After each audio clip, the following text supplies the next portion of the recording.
I think certainly we up here recognize that the rise in femtech or the catch-on is really partially due to the size of the market that I think investors are finally realizing.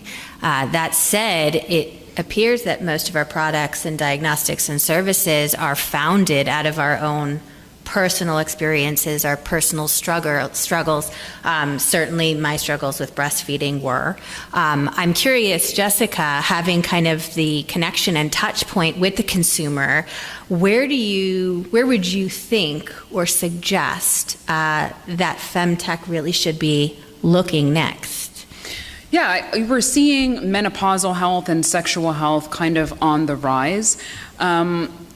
I believe there's a lot more growth in those areas. What we are finding, and this is coming again from the clinical aspect of menopause, is that a lot of times the information is researched or accessed when they get to that obstacle.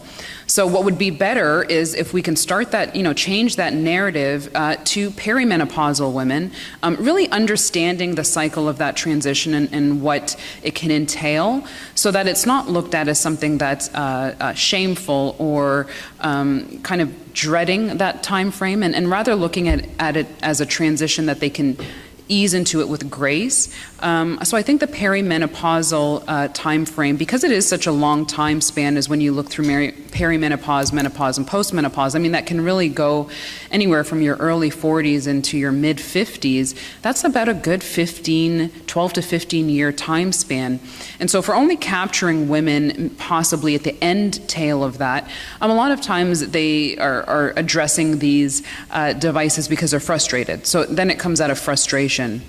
And so if we can, again, have women have the understanding, education, and awareness in the perimenopausal phase, one, you'll see more of a brand recognition, you'll have more of a customer loyalty because they are actually using it for a longer time frame.